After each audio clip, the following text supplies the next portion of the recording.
Hello and welcome. So today I just wanted to make a really quick video. I'm in a bit of a rush, but I just wanted to make a quick video on oak trees. So oak trees are large, deciduous, long-lived trees. They're all in the genus Quercus, and they're native to many parts of Europe and also North America.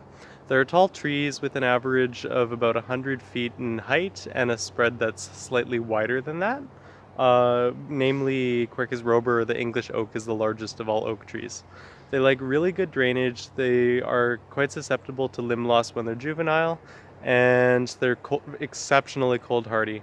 Many oak trees will be cold hardy to -40, -45 degrees Celsius, and they're also quite drought tolerant too. So all oak trees have different sort of crowns, they all have different structures to them. Here in British Columbia, our native oak tree is Quercus garryana, or the Garry oak, and it has more of a spindly sort of sprawling canopy to it. You can also have pin oaks or Quercus palustris, which is a taller, more vestigiate variety. And then here we just have Quercus robur, which is more of an irregular canopy. It's more so multi-stemmed, more prone to branching, and it just creates this wonderful full canopy. So some of my tips for growing oaks is you want to make sure that they have plenty of leg room. They have a very dense and extensive root system, and their leader roots protrude very far away from the crown of the soil. The water line is actually sometimes double that of the crown width. Another thing I will say is you want to make sure they have moderate filtered shade. They don't like a whole lot of direct sunlight, because then that scorches the leaves a little bit and you get kind of unsightly yellow patches and blight. And another thing I will say is watch out for sort of key pests with oak trees. This includes tent caterpillars, it also includes hornworms, and just a whole host. Primarily worms. I know some cuddling worms too will actually create a bit of shot hole in these leaves, and you just gotta watch out for that.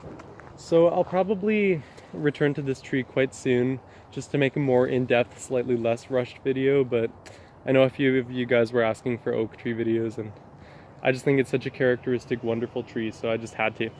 Now, the genus that they're all found, Quercus, all members have very lobed leaves to them, some of them slightly less than others, but usually about 8 to 12 lobes per leaf. That's indicative of oaks, and it gives them that trademark look to them. They all have netted venation, they all have very smooth, kind of silvery bark, very nondescript lenticels and exfoliations in the bark.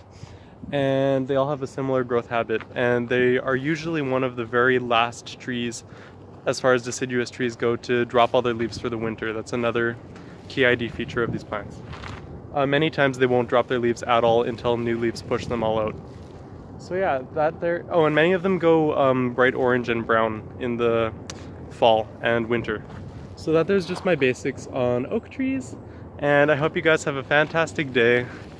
I hope you guys stay blessed, and yeah, they make great landscaping trees, wonderful specimen trees, and I'll get more into depth with this with another video.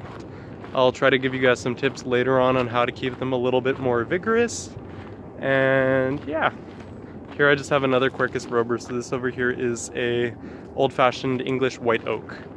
So have a good one, you guys. Stay blessed.